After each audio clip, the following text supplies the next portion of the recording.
Yes we all no 2023 में SRK ने बहुत बड़ा कमबैक किया था विद जवान, पठान, डंकी। लेकिन आज की वीडियो थोड़ी अलग टॉपिक पे है और इस वीडियो में मेरा पूरा फोकस ये बताने में होगा कि despite giving all time blockbusters and ruling the Bollywood industry for more than 25 years why he is still a lucky star.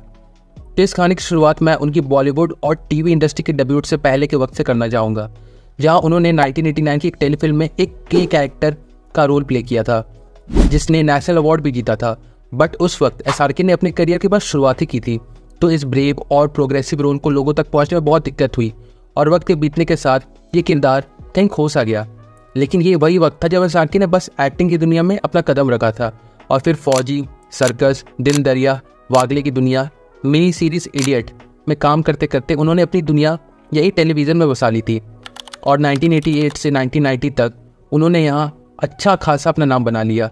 But now अब वक्त था रिस्क लेने का और अपनी एक्टिंग स्किल्स को और एनहांस करने का, एंड फॉर दिस उन्होंने अपना रुख किया बॉलीवुड की तरफ।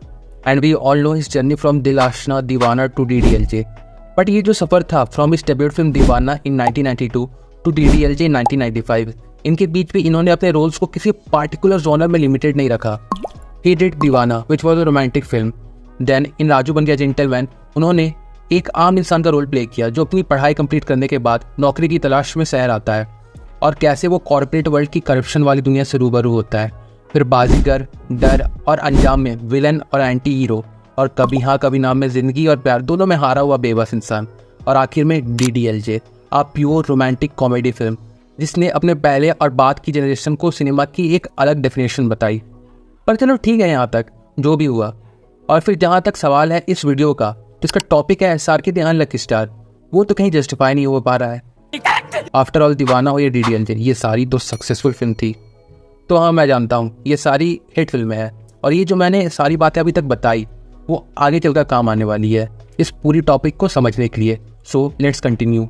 सो इन जस्ट 4 ईयर्स एसआरके ने खुद को एक बैंकेबल स्टार के तौर पर स्टैब्लिश कर दिया था बॉलीवुड इंडस्ट्री में। और फिर 1995 के बाद यस बॉस, परदेस, दिल तो पागल है, कुछ कुछ होता है, मोहब्बतें, कभी खुशी कभी गम, देवदास, कल हो ना हो, मैं हूं ना और वीर ज़ारा करने तक उनकी इमेज एक चार्मिंग लवर बॉय की तरह बन गई थी जो उन्हें अनइमेजिनेबल फेम और स्टारडम तो दिए जा रहा था।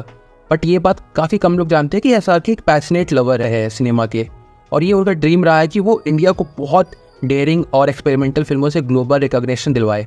और ये चीज़ उनके रोल्स में भी कभी कभी दिखती है, जहाँ उन्होंने खुद को एक पार्टिकुलर रोल से अटैच्ड कभी नहीं रखा था, इवन वो उनके करियर के स्टार्टिंग में ही क्यों ना हो। और फिर अपने लवर बॉय वाले रोल्स के बीच भी उन्होंने माया मेम साहब, हे राम और गुदगुदी जैसे ऑफ बीट फिल्मों में अपना कंट्रीब्यूशन दिया था। बट इन सारी फिल्मों ने बॉक्स ऑफिस पर दम तोड़ दिया था। लेकिन फिर भी एसआरके ने आगे अशोका जैसी एपिक हिस्टोरिकल ड्रामा फिल्म बनाई जो महाराजा अशोक के जीवन पर आधारित थी, पर इस फिल्म को भी फ्लॉप डिक्लेयर कर दिया गया। देन लेटर इन 2005 उन्होंने एक हॉरर फिल्म काल को करण जौहर के साथ मिलकर प्रोड्यूस किया, where it turned out to an average at the box office. लेकिन आज शायद ही इस फिल्म के बारे में कोई बात करता हो। लेकिन 2005 में ये सफ़र यहीं तक नहीं था, क्योंकि इसी साल इंडिया की तरफ से ऑस्कर सबमिशन के लिए भेजी गई फिल्म पहेली में भी इन्होंने काम किया था, जहाँ एसआरके ने घोस्ट या शेप शिफ्टर जो कह लीजिए उसका रोल प्ले किया था। लेकिन यूनिक कॉन्सेप्ट पर बनी ये फिल्म एक बहुत ही मीडियोकर टेक थी इसी की ओरिजिनल फिल्म दुविधा की। पर सिर्फ इतना ही नहीं, जब एक बार एसआरके से पूछा गया कि आप कौन सी फिल्म करने पर रिग्रेट महसूस करते हैं, तो उसमें एसआरके ने पहली फिल्म का नाम लिया था। And this was also an average at the box office and a forgettable film of his career. लेकिन ये तो बस शुरुआत थी, क्योंकि अब एसआरके ने और एक्सपेरिमेंटल फिल्म और थोड़ी अलग तरह की सिनेमा को प्रमोट करने के लिए अपना production house red chillies entertainment open कर लिया, जिसमें उन्होंने फिर भी दिल है हिंदुस्तानी, अशोका, काल, पहेली, बिल्लू बार्बर जैसी कमर्शियली फेलियर और एवरेज फिल्में बनाई। और फिर साल 2011 में आई रावण, जिसको लेकर आज तक डिबेट होता है कि ये फिल्म हिट थी या फ्लॉप, जिसे तो एक बार एसआरके ने खुद भी एड्रेस किया था। पर अब बात सिर्फ इतनी सी नहीं रही थी। दिस वॉज अ मेक और ब्रेक फिल्म फॉर बॉलीवुड, जो अगर ऑडियंस के एक्सपेक्टेशन पर खरी उतरती तो मे बी हमें एक सुपर हीरो सिनेमैटिक यूनिवर्स भी देखने को मिलता। लेकिन ऐसा कुछ हुआ नहीं। And then from 2011 to 2015 SRK ने वापस से अपनी रोमांटिक कॉमेडी लाइट हार्टेड फिल्मों में खुद को बिजी रखा, until dear Zindagi, where again उन्होंने कुछ अलग ट्राई किया and as a extended cameo के तौर पर इस फिल्म को सपोर्ट भी किया, which fortunately turned out to be a success. And for me also doctor Jahangir Khan is the best character played by mister Shahrukh Khan after his film my name is Khan. And I still remember मैं school bunk मार के ये film देखने को गया था और फिर प्री बोर्ड्स में फेल हो गया था अगले ही महीने। देखा आपने लापरवाही का नतीजा है। Well back to the topic. तो हाँ, ये फिल्म एक सक्सेस बन के आई, लेकिन ये फिल्म इसी साल रिलीज हुई फैन के जख्म को नहीं भर पाई थी because of all the hard work, of all the risk and time invested in this film, all resulted in a major failure. Well, भले अभी भी इसके वीएफएक्स और एक्टिंग परफॉर्मेंस की तारीफ की जाती है, लेकिन जो ओवरऑल प्रोडक्ट था वो इस फिल्म को बर्बाद होने से नहीं बचा पाया। लेकिन चलो कोई नहीं, एक्सपेरिमेंटल फिल्में तो एसआरके से वफा करे ना करे, लेकिन वो तो उनसे वफा करेंगे। और इसी उम्मीद के साथ उन्होंने अनाउंस की अपनी नेक्स्ट 3 फिल्में, रईस, जब Harry met Sejal and Zero. और इन 3 फिल्मों की जर्नी भी काफ़ी इंटरेस्टिंग रही थी, जहाँ सबसे पहले रईस एक सीरियसली अच्छी फिल्म थी, लेकिन उसके बावजूद भी उसे बस एक सेमी हिट का टाइप मिला। और इसके साथ रिलीज हुई ऋतिक रोशन की काबिल ने बोथ सोशल मीडिया और इंडस्ट्री में कंट्रोवर्सी की लहर ला दी थी, जिससे आज तक एसआरके और ऋतिक के बीच डिफरेंसेस बने हुए हैं।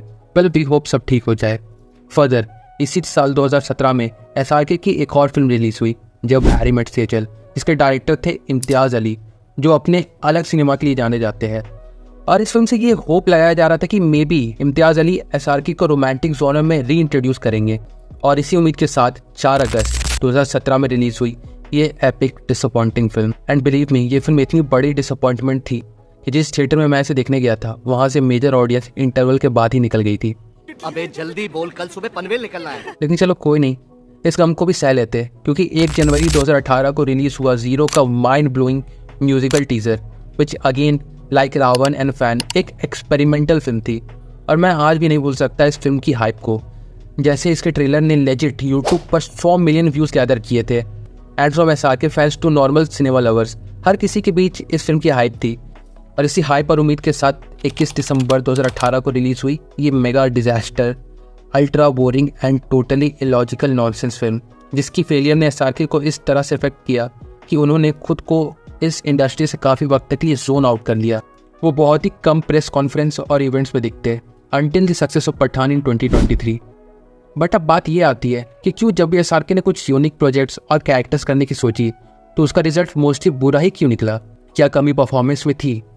तो इसका जवाब है नहीं, बिल्कुल भी नहीं। क्योंकि यूसी बॉलीवुड में कुछ ऐसे एक्टर्स हैं जिनके स्टारडम और ऑन स्क्रीन प्रेजेंस को हैंडल करना हर डायरेक्टर के बस की बात नहीं है, और उन्हीं में से एक है शाहरुख खान। क्योंकि फिल्म चाहे कोई भी हो, रोमांटिक हो, हॉरर हो, कॉमेडी हो, ड्रामा हो, ऑडियंस उनके हर कैरेक्टर में एसआरके की पर्सोना को ढूंढती है। और इसका सबसे बड़ा एग्जाम्पल है पठान और जवान, जहाँ पर सबसे ज़्यादा तालियां इन्हीं कुछ सीन्स पर बजी थी।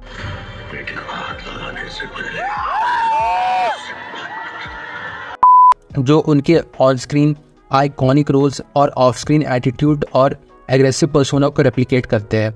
बट ये चीज़ें इन सारी फिल्मों में कहीं ना कहीं मिसिंग थी, बिकॉज ना हमें एक होल न्यू और प्रॉपर कैरेक्टर देखने को मिला, और ना ही वो ओजी किंग खान वाला persona, and hence the disasters result. And जब एसआरके ने एक्सपेरिमेंटल फिल्म और थोड़े हटकर रोल्स करने की सोची है, उसका रिजल्ट उनके फेवर में कम और अगेंस्ट में ज़्यादा आया है। Hence the unlucky star name unfortunately उनके इस ब्रेव अटेम्प्ट के चलते उनसे अटैच हो चुका है। Well, after the 2023 success we are more than happy, but we also wish कि no matter what, king Khan इस पर फिर से कुछ यूनिक और फ्रेश कॉन्सेप्ट जो उनके स्टारडम को हैम्पर नहीं, बस थोड़ा इग्नोर करके एक एक्सपेरिमेंटल फिल्म ऑडियंस के सामने लाए। After all, Bollywood needs people like him the most.